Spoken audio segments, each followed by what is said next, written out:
ஆஃபீஸில் ஒரு சின்ன மீட்டிங் ரூம் இருக்கு. அங்கே அர்ணவ், விராஜ் அப்புறம் ஆருஷி உட்காந்துருக்காங்க. அர்ணவ் லேப்டாப்பில் ஏதோ டைப் பண்ணிட்டு இருக்கான். அப்புறம் ஆருஷி ஒயிட் போர்டில் ஏதோ ஒன்று எழுதிட்டு இருக்கா. ஏப்பா, இந்த ஃபிலிம் நமக்கு ஒரு பெரிய வாய்ப்பு. நான் பிளாக் பஸ்டர் எழுதணும். அதாவது மக்களுடைய இதயமே நடுங்கணும். இந்த சின்ன ரூம்ல மூச்சு அடைக்குது. ஏதாவது ஓப்பனான இடம் வேணும். அப்பதான் நம்ம மூளையில ஏதாவது ஐடியா துள்ளி குதிச்சுக்கிட்டு வரும். லூனாவலா எப்படி இருக்கும்? அங்கே ஒரு ஃபார்ம் ஹவுஸை வாடகைக்கு எடுப்போம். ஃப்ரெஷ்ஷான காற்று, காட்டில் உள்ள அமைதி, அப்புறம் ரொம்ப பெரிய விஷயம், எந்த ஒரு டிஸ்ட்ராக்ஷனும் இருக்காது. அர்ணவ், விராஜ் அப்புறம் ஆருஷி அவங்களோட காரை எடுத்துக்கிட்டு ஃபார்ம் ஹவுஸை நோக்கி போனாங்க. அர்ணவ் டிரைவ் பண்ணிக்கிட்டு இருக்கான். லூனாவாலா ரோட்ல அவங்களுடைய வண்டி ஓடிக்கிட்டு இருக்கு. அப்பதான் தெரியாத யாரோ 2 பேர். அவங்க முகத்துல ஒரு விசித்திரமான சிரிப்பு தெரிஞ்சது. இவங்க கிட்ட லிஃப்ட் கேட்போம். எங்க போனோம் பிரதர்ஸ்? இங்க இருந்து கொஞ்சம் முன்னாடி. சரி வாங்க உட்காருங்க. அர்ணவ் அவங்க 2 பேரையும் கார்ல ஏத்திக்கிட்டான். கார் ஓடிக்கிட்டு இருக்கு. ஆனா அவங்க 2 பேரோட கண்களும் இவங்க 3 பேரை விடாம பார்த்துக்கிட்டே இருக்கு. கூடவே அவங்க உடம்புல இருந்து ஒரு கெட்ட துர்நாற்றம் வீசிக்கிட்டு இருந்தது. இது என்ன கெட்ட துர்நாற்றம்? இவங்க உடம்புல இருந்து தான் வருது. ஏதோ கொஞ்சம் அழகுன மாதிரி. இதை கேட்டதும் அவங்க 2 பேரும் ஆருஷிய ரொம்ப கோவமா பார்த்தாங்க. அவங்களோட கண்கள் ரொம்பவே பயங்கரமா இருந்தது. ப்ரோ, நீங்க எங்க இருந்து வரீங்க? நீங்க இங்க இருக்கிற லோக்கல்ஸா இல்ல சுத்த வந்தீங்களா? 2 பேரும் எதுவும் பேசாம ரொம்ப அமைதியா இருந்தாங்க. இவங்க 3 பேரையும் முறைச்சு பார்த்துட்டு இருந்தாங்க. ஹலோ பிரதர்ஸ், உங்களை தான் கேட்குறோம், ஏன் எதுவும் பேச மாட்டேங்கிறீங்க? ஆருஷி இந்த மாதிரி கேட்டும் கூட அவங்க 2 பேரும் ரொம்ப அமைதியா இருந்தாங்க. அவங்க பெருமூச்சு விட்டுட்டு இருக்காங்க. அவங்களுடைய இந்த மௌனம் சூழலை இன்னும் பயங்கரமா ஆக்கிக்கிட்டு இருந்தது. பிரதர்ஸ், உட்காந்ததுல இருந்து முறைச்சு பார்த்துக்கிட்டே வரீங்க. எங்க போகணும்னு சொல்லவே இல்லை. நீங்க எங்க போறீங்களோ அங்க. என்ன சார் வளர்றீங்க? எங்க போகணும்னு சொல்லுங்க. அதான் சொல்றோம் இல்ல, நீங்க எங்க போறீங்களோ அங்கதான் நாங்களும் போறோம். நாங்க ட்ரக்குக்கு கீழே போவோம், நீங்க போவீங்களா? வண்டியை விட்டு இறங்குங்க, இறங்குங்க. அர்ணவும் விராஜும் அந்த 2 பேரையும் தள்ளி விட்டு வண்டியை விட்டு கீழே இறக்கினாங்க. அங்க பக்கத்துல ஆருஷி பார்த்தா ரோட்டோரத்துல சில பசங்க கோழியோட தலையை வெட்டுற மாதிரி ஒரு பயங்கரமான விளையாட்டை விளையாடிட்டு இருந்தாங்க.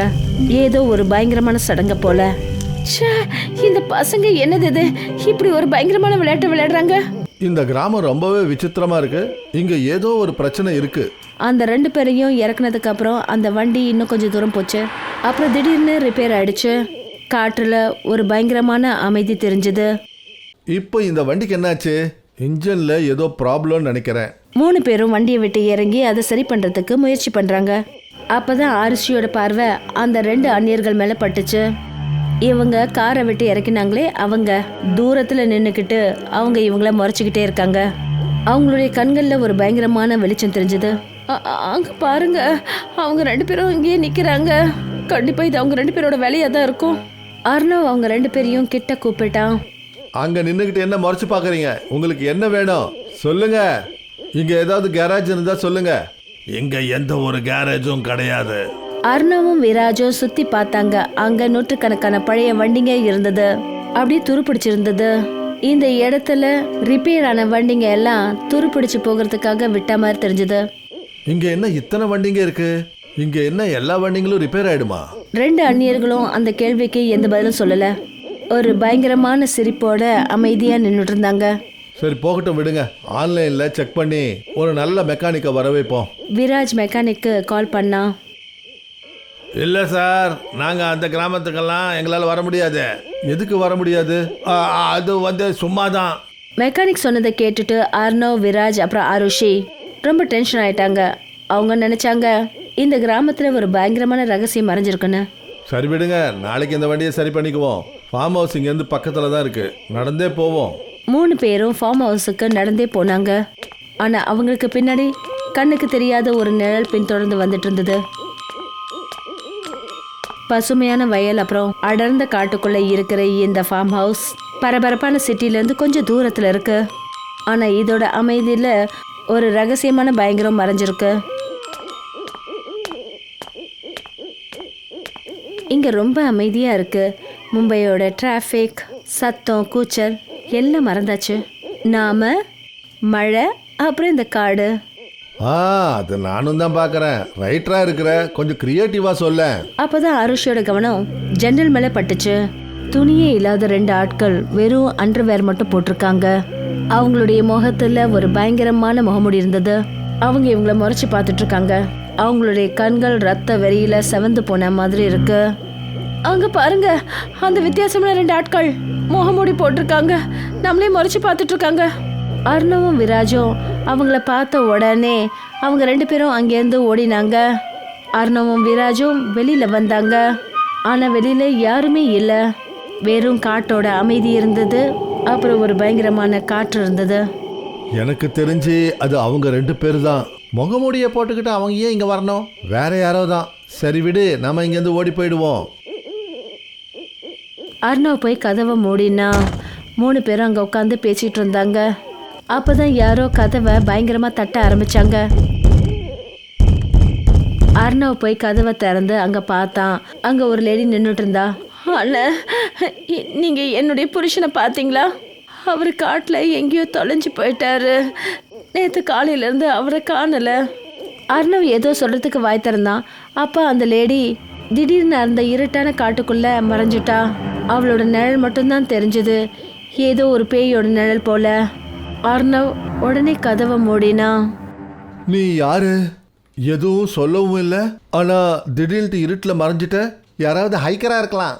ஆனால் இந்த ராத்திரியில் அவங்க புருஷன் காணாமல் போயிருப்பார் போல இருக்கு. அர்ணவ், இங்கேருந்து போயிடலாம். எனக்கு என்னமோ இது சரியா படலை. அப்படியெல்லாம் ஒன்றும் கிடையாது. யாராவது காணாமல் போயிருப்பாங்க.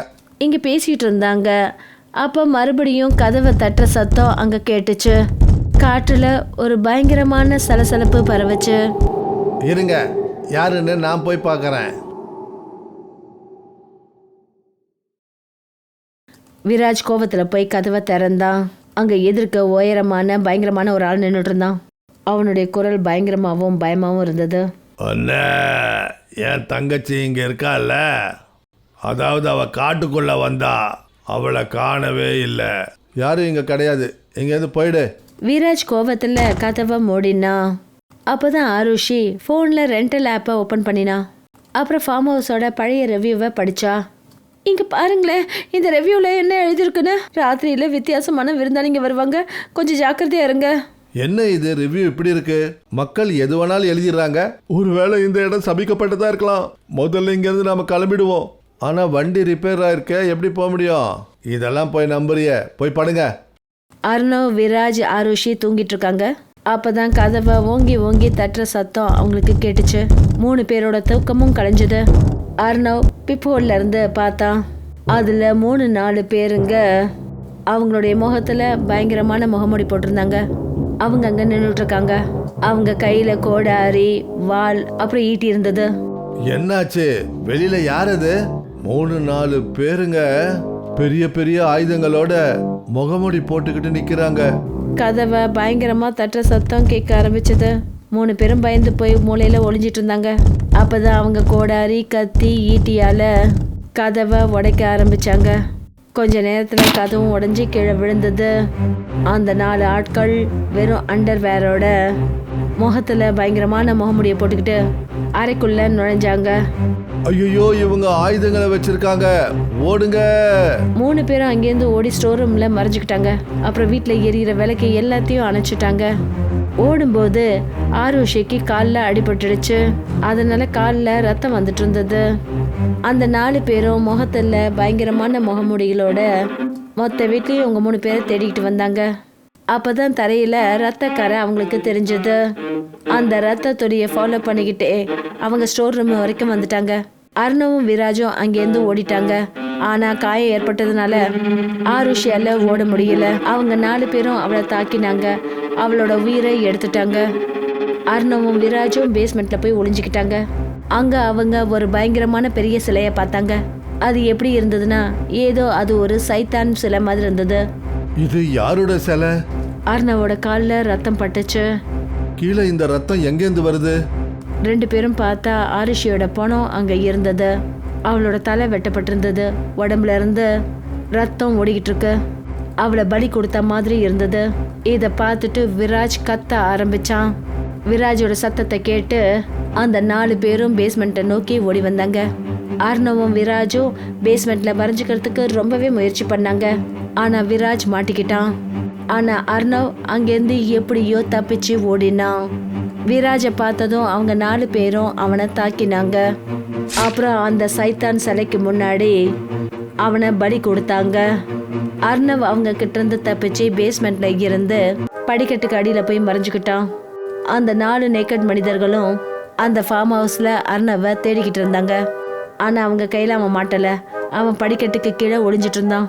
அப்போதான் அங்க ஒரு பாம்பு வந்தது. அதை பார்த்ததும் அவன் கத்த ஆரம்பிச்சான். அந்த சத்தத்தை கேட்டு அவங்க 4 பேரும் அவனை நோக்கி ஓடினாங்க. அப்புறம் அவனை பிடிச்சு பேஸ்மெண்ட்ல அந்த சைத்தான் சிறைக்கிட்ட அவனை கூட்டிட்டு போனாங்க. அவங்க அவனை பலி கொடுக்கறதுக்கு இருந்தாங்க. அப்ப சூரியன் உதயமாச்சு. வெளிச்சத்தை பார்த்ததும் அந்த 4 பேரும் அவங்களோட ஆயுதங்களை கீழே போட்டாங்க. என்ன எதுக்கு கொல்லல?